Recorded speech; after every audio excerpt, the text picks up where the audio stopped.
Աղջիկյան, կապը ոնց որ թե նորմալ չէր։ Ողջունում եմ սիրելի ժողովուրդ։ Այսօր նոր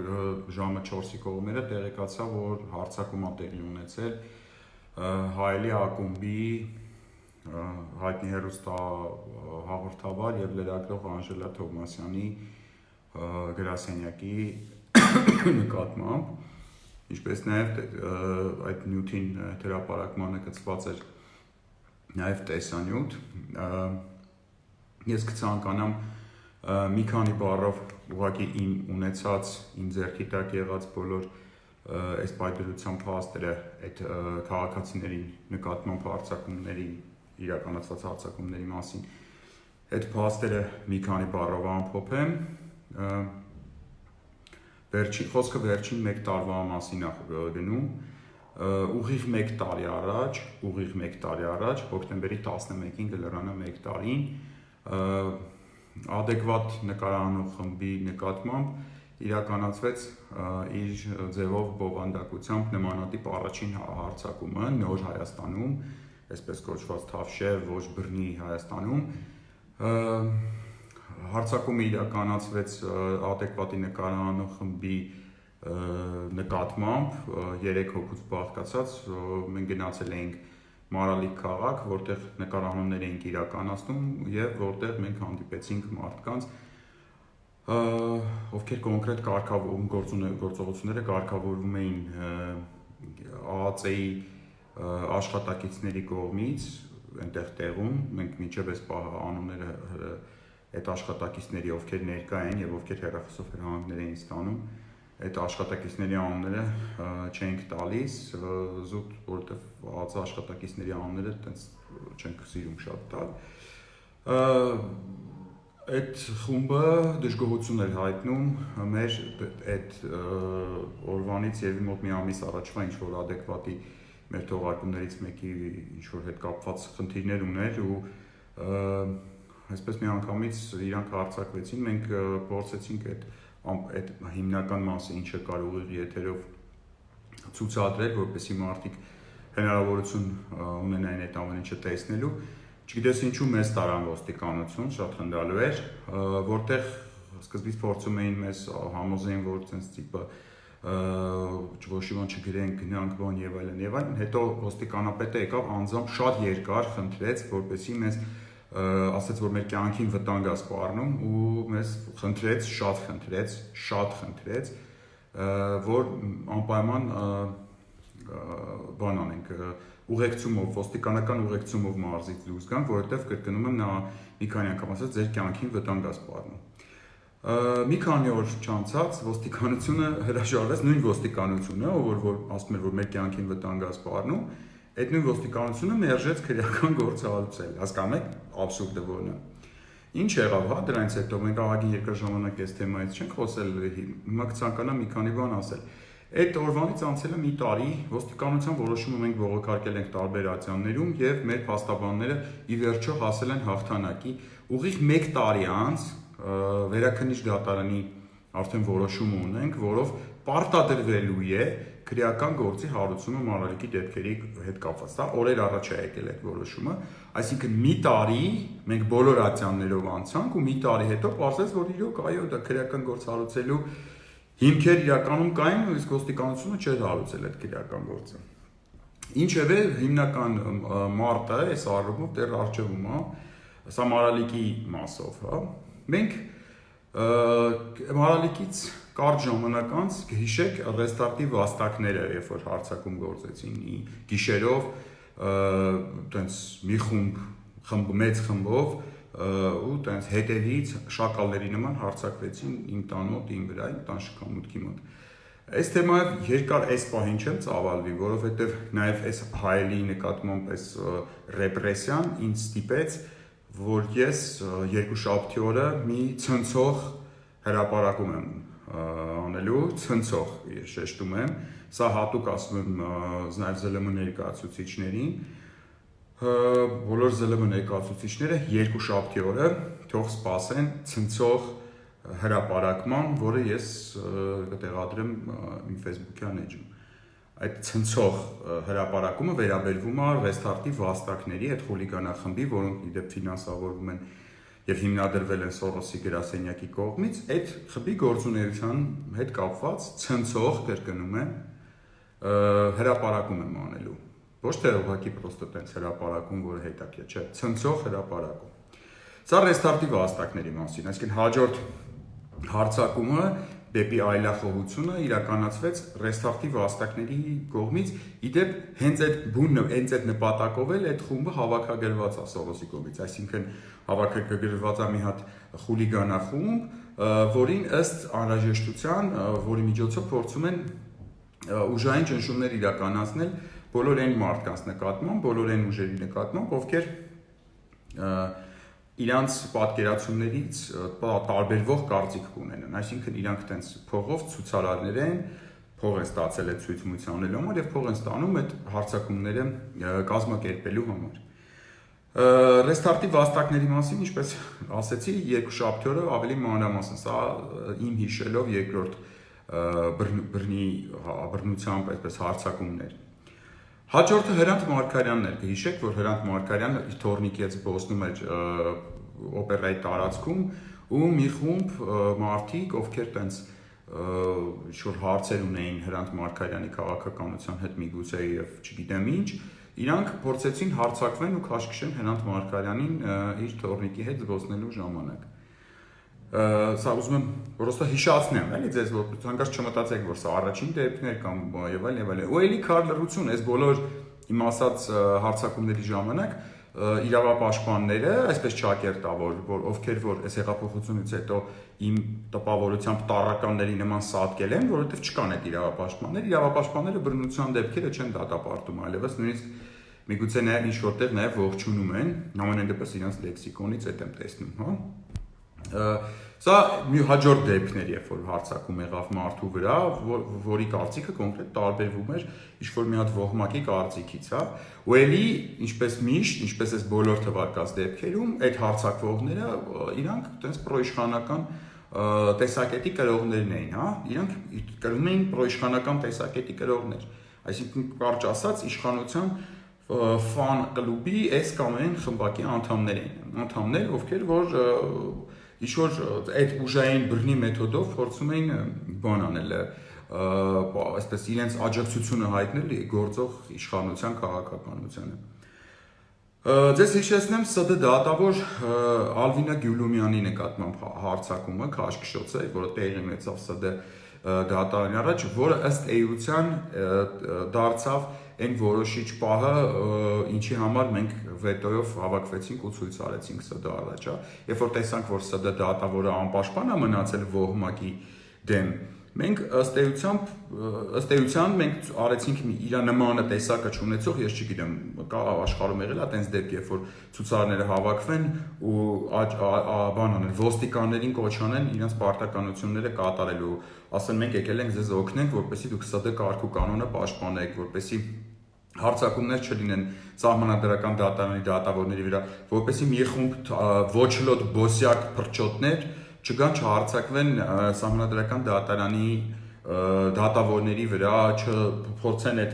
իրանց այդ բանի այդ չեռնառուբաշիչնիկների այդ բանով մոտիվացիաներով ինչ-որ տես բաներ անեն, հա։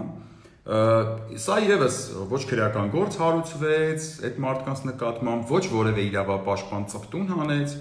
իմ մոտ էլի արմատացավ այդ դեպքից հետո այն կարծիքը, որ իրավապաշտպանները տարականների նման սատկել են հեղափոխությունից հետո, հա, որտեղ այդ դեպքը եւս չարժանացավ իրավապաշտպանների բանին արձագանքին։ Հաջորդը, ինչպես հիշում եք, դատավոր Դավիթ Բալայանն էր, հա, ես այն խոշոր դեպքերն եմ ասում, այն դեպքեր կան, որ էլի իրանք բռնության տակ են ընկնում, բայց ես այն խոշոր հայտնի դեպքերն եմ ասում, ում բազմաթիվ քրեական գործերով անցնող մարդը, ասենք, եկել քաշքշում էր դատարանի դռնի մոտիկ դա բանից, չէր թողում մեր ներս մտնել, քաշեց գցեց գետին այդ տղային, դատավորին,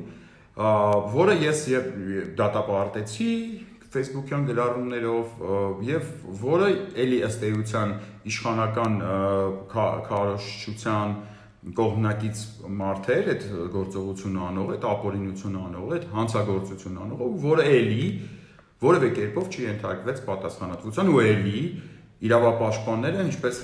որ իմ մոտ էլի սկսեց արմատանալ այդ вообще ցեմենտվել այդ կարծիքը, որ իրավապաշտպանները տառականների նման սատկել են ուղակի հեղափոխությունից հետո ինչ որ մեկը դիխլաֆոսա փչել է իրավապաշտպան կոչեցյալների վրա, այն մարդկանց վրա, ովքեր իրանց քաղաքացիական հասարակություն են հրճակել, ովքեր իրականում երկերեսանի եւ փողասեր մարդիկ են, ովքեր ոչ թե մարդն են սիրում, մարդու իրավունքներն են պաշտպանում, այլ իրանց նեղ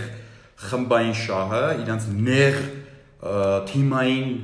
այսպես շկուրնի այդ շահն են պաշտպանում, բայց անունը դրել են մարդու իրավունքների պաշտպանություն, որ ընդհանրապես չհամապատասխանում է իրականությանը։ Եվ այս պարագայում եւս Դավիթ Բալայանի դեպքում եւս մենք ականատես եղանք կատարյալ քար լռության, օրենք չգործեց, իրավունքը չգործեց, իրավապաշտպանները լռեցին, դատապարտեցին հատուկ ինչ-որ մարդիկ, որից մեկը ես, էլի այն մի կողմում, այսինքն հանցագործություն կատարած անձը, էլի իշխանական աջակիցներից էր իշխանության ուղղակի հրահանգ կատարողներ այս անգամ, քանի որ Նիկոլ Փաշինյանն ինքն էր նման կոչով հանդես եկել նախորդին բանով իր Facebook-յան եթերով։ Եվ ըստ էության մենք եկանք հասանք այս օրերին, երբ Անժելա Թովմասյանի նկատմամբ տեղի ունենում բռնություն, ոչ թե իր նկատմամբ, այլ իր գրասենյակի նկատմամբ տեղի ունենում հարձակում, եւ ըստեղ ամենահետաքրքիրն է նա, որ մենք էլի ես խոստանում եմ ձեզ, մենք ոչ մի ֆեմինիստ ոչ կխոսա այս թեմայով, սա այն թեման չի էլի, որ ֆեմինիստները խոսան, ոչ որևէ իրավապաշտպան, տես դուս գունիկ խոսա, ամենից թեթևի մեջ լայցոտ կարող արդեն դե ամոթ եմ, երկու հատ բան, ինչ որ տենց Facebook-յան գրառումներ մի հատ երկու հատ անեն ու քաշվեն գնան, այսի Լարիսա Մինասյանը չի որ տենց կազմակերպություններին մոբիլիզացնեն, ստորագրել տան, ինչ որ հայտարարություն ընդունեն, սա Անժելա Թովմասյանն է, Հրայր Թովմասյանի քույրն է, Սահմանադրական դատարանի նախագահ, իսկ ինչպես մեզ հայտնեց հերոստատվանով եթերով մի հատ շատ թրաշով ու շատ ինտելիգենտ կիրթ մի երիտասարդը, որ գնացել էր հայելի խմբագրության գրասենյակ, Հրայր Թովմասյանի քույրը, ցիտում եմ, Հրայր Թովմասյանի քույրը չի կարող Հայաստանի Հանրապետությունում որևէ գործունեություն իրականացնել։ Սա այն կարգախոսն է, որով տեղի ունեցել հենց այդ բուն հարձակում, այսինքն ինչ որ չգիտեմ նյութի հետ իրանք համաձայն են, համաձայն չեն,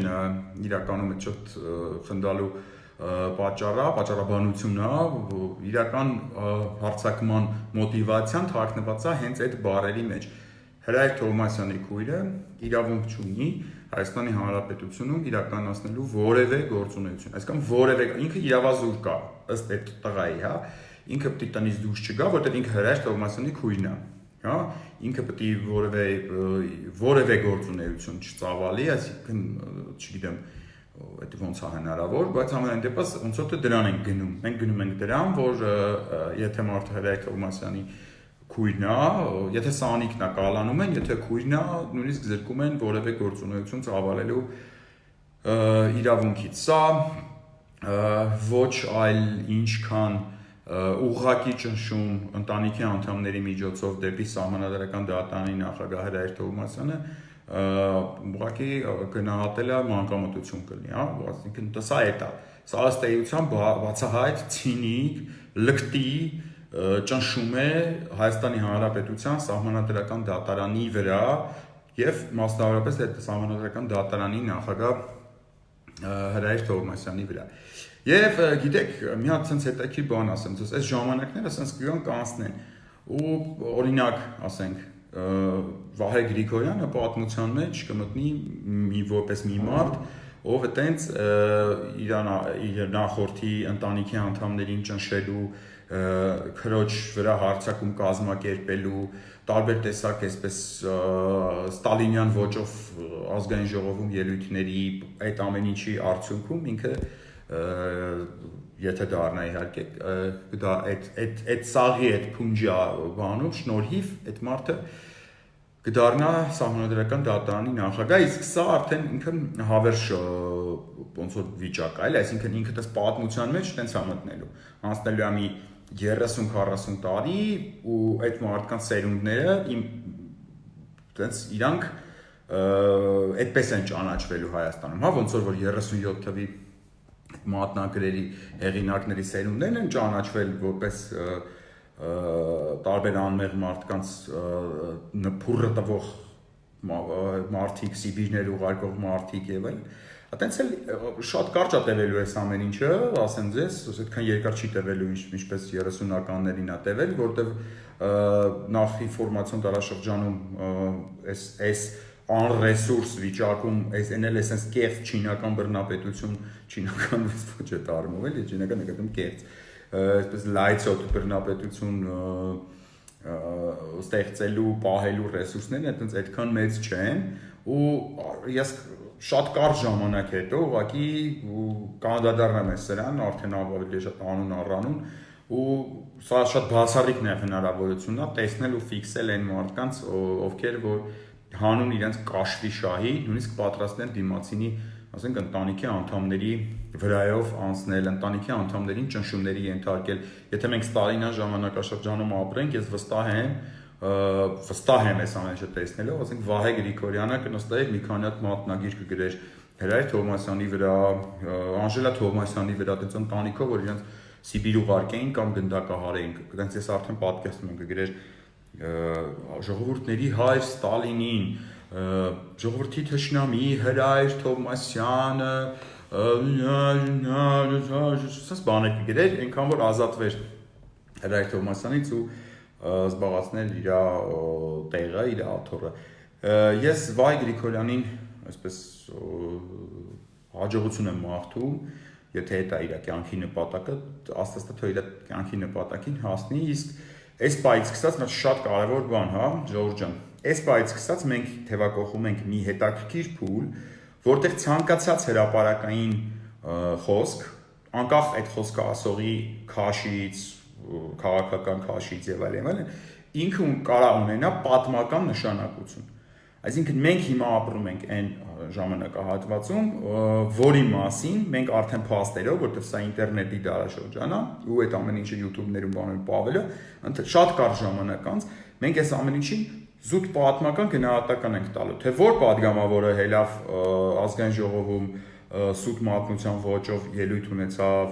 ով եկավ ում քրոջ վրա, ում քրոջ օֆիսի վրա հարցակվեց, զուտ մենակ ինչ-որ պաշտոնի կամ բանի համար, ով ում վրա որ դատավորի վրա հարցակվեց, քաշ քշեց, հանուն ինչի, սենց էլիքը բաներ, էլի, ասենք այդ ամեն ինչի ոնց որ վերջնամփոփումը շատ մոտ է լինելու, ընդ որում ես երեկվա նիստը խնդրել եմ մեր կամավորներին, որպեսզի ամբողջությամբ դաունլոդ անեն պահեն, որտեղ երեկվա նիստը Հրայր Թովմասյանի հետ կապված ինքը բացառիկ պատմական նշանակություն ունեցող նիստ է լինելու։ Մենք այդ նիստը պետքա մեր ես իմ երեխեքին, թորներին պետք է տես ցույց տանք ու բացատրենք, որ այ սենց ձեզ հանկարծ կյանքում չպահեք, որտեղ այս տիպի չի կարա նորմալ մարդը, ասենք նորմալ բանական եւ բարոյական մարդը իրան այսպես բայ այսքան իջնի ստորանա հանուն ասենք ինչ որ մի հատ մանդատի կամ պաշտոնի կամ ես ինչի։ Այս պայդրությամբ այսքան է, երևի ժողովուրդ, նորից ասեմ, երկուշաբթի օրը ես արդեն ես իմ մեջ այդ որոշումը կայացրեցի, իմ աջակցությունը զորակցությունը հայտնել եմ արդեն Անժելա Թովմասյանին, խոսել եմ այդ հեռախոսով եւ կհայտնեմ մի հրապարակմամբ երկուշաբթի օրը, որի մեկնաբանությունները ամբողջությամբ թողնելու եմ ձեր վրա, որևէ կերպով չեմ բանանելու, չեմ մեկնաբանելու այդ հրապարակումը։ Առայժմ այսքանը, լավ մնացեք եւ համբերություն բոլոր Թովմասյան ազգանունով ՀՀ քաղաքացիներին։